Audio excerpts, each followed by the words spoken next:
To my readers, it's no use at all. The children won't let me stop telling tales of the land of Oz.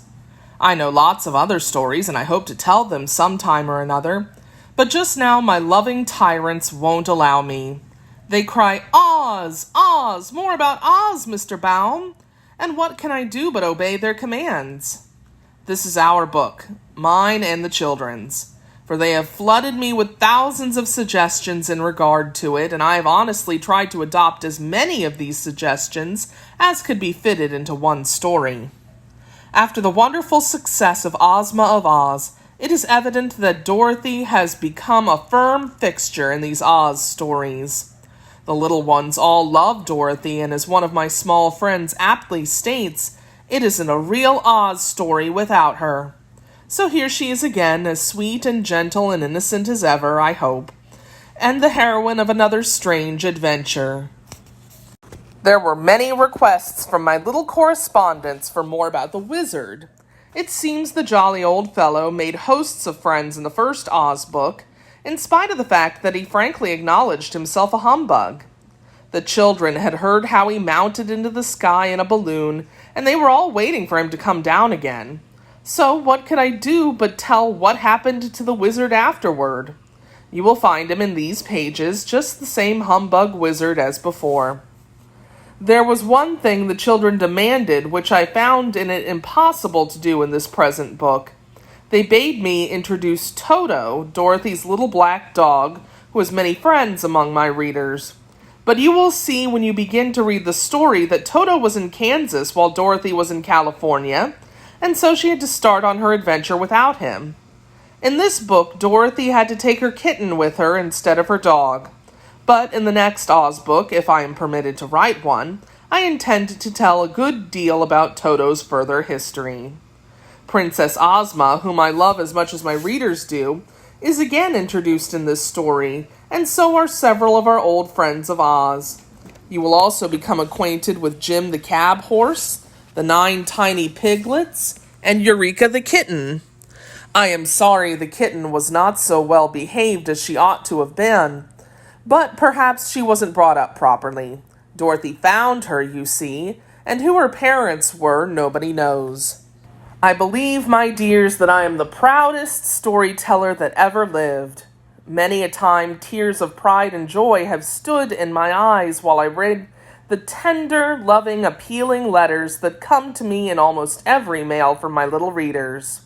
To have pleased you, to have interested you, to have won your friendship and perhaps your love through my stories is to my mind as great an achievement as to become President of the United States. Indeed, I would much rather be your storyteller under these conditions than to be the president.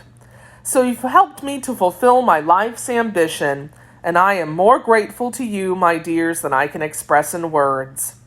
I try to answer every letter of my young correspondents, yet sometimes there are so many letters that a little time must pass before you get your answer. But be patient, friends, for the answer will surely come, and by writing to me you more than repay me for the pleasant task of preparing these books. Besides, I am proud to acknowledge that the books are partly yours, for your suggestions often guide me in telling the stories, and I am sure they would not be half so good without your clever and thoughtful assistance. L. Frank Baum, Coronado, 1908. Chapter 1. The Earthquake. The train from Frisco was very late. It should have arrived at Hugson's Siding at midnight, but it was already 5 o'clock, and the gray dawn was breaking in the east when the little train slowly rumbled up to the open shed that served for the station house. As it came to a stop, the conductor called out in a loud voice, "Hugson's Siding!" At once a little girl rose from her seat and walked out to the door of the car carrying a wicker suitcase in one hand and a round bird cage covered up with newspapers in the other, while a parasol was tucked under her arm.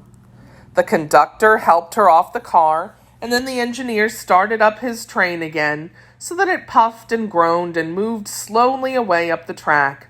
The reason he was so late was because all through the night there were times when the solid earth shook and trembled underneath him, and the engineer was so afraid that any moment the rails might spread apart and an accident happened to his passengers. So he moved the cars slowly and with caution. The little girl stood still to watch until the train had disappeared around a curve. Then she turned to see where she was. The shed at Hugson's siding was bare save for an old wooden bench, and did not look very inviting. As she peered through the soft gray light, not a house of any sort was visible near the station, nor was any person in sight, but after a while the child discovered a horse and buggy standing near a group of trees a short distance away. She walked toward it and found the horse tied to a tree and standing motionless, with its head hanging down almost to the ground. It was a big horse, tall and bony, with long legs and large knees and feet. She could count his ribs easily where they showed through the skin of his body, and his head was long and seemed altogether too big for him, as if it did not fit. His tail was short and scraggly, and his harness had been broken in many places and fastened together again with cords and bits of wire. The buggy seemed almost new, for it had a shiny top and side curtains. Getting around in front so that she could look inside, the girl saw a boy curled up on the seat, fast asleep. She set down the bird cage and poked the boy with her parasol. Presently he woke up, rose to a sitting position, and rubbed his eyes briskly. "Hello," he said, seeing her. "Are you Dorothy Gale?" "Yes," she answered, looking gravely at his tousled hair and blinking gray eyes. "Have you come to take me to Hugson's ranch?" "Of course," he answered. "Train in?" "I couldn't be here if it wasn't," she said. He laughed at that, and his laugh was merry and frank. Jumping out of the buggy, he put Dorothy's suitcase under the seat and her bird cage on the floor in front. "Canary birds?" he asked. "Oh no, it's just Eureka, my kitten. I thought that was the best way to carry her." The boy nodded. "Eureka's a funny name for a cat," he remarked. "I named my kitten that because I found it," she explained. "Uncle Henry says Eureka means I have found it." "All right, hop in." She climbed into the buggy and he followed her. Then the boy picked up the reins, shook them, and said, "Get up." The horse did not stir. Dorothy thought he just wriggled one of his drooping ears, but that was all. "Get up," called the boy again. The horse stood still. "Perhaps," said Dorothy, "if you untied him, he would go." The boy laughed cheerfully and jumped out. "Guess I'm half asleep yet," he said, untying the horse. "But Jim knows his business all right, don't you, Jim?" patting the long nose of the animal. Then he got into the buggy again and took the reins, and the horse at once backed away from the tree, turned slowly around, and began to trot down the sandy road, which was just visible in the dim light. "Thought that train would never come," observed the boy. "I've waited at that station for 5 hours." "We had a lot of earthquakes," said Dorothy. "Didn't you feel the ground shake?" "Yes, but we're used to such things in California," he replied. "They don't scare us much." "The conductor said it was the worst quake he ever knew." "Did he? Then it must have happened while I was asleep," he said thoughtfully. "How's Uncle Henry?" she inquired after a pause during which the horse continued to trot with long, regular strides. "He's pretty well. He and Uncle Hugson have been having a fine visit." "Is Mr. Hugson your uncle?" she asked.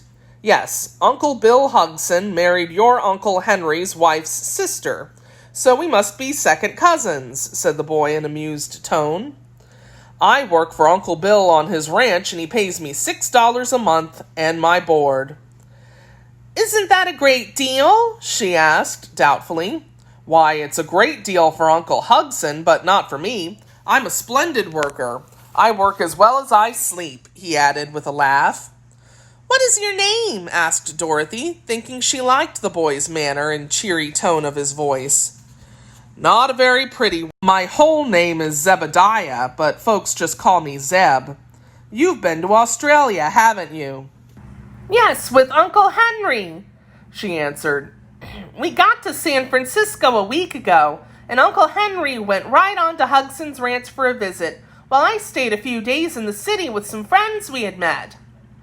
How long will he be with us? He asked. Only a day. Tomorrow Uncle Henry and I must start back for Kansas. We've been away a long time, you know, and so we're anxious to get home again. The boy flicked the big bony horse with his whip and looked thoughtful. Then he started to say something to his little companion, but before he could speak, the buggy began to sway dangerously from side to side, and the earth seemed to rise up before them. Next minute there was a roar and a sharp crash, and at her side Dorothy saw the ground open in a wide crack and then come together again. "Goodness!" she cried, grasping the iron rail of the seat. "What was that?"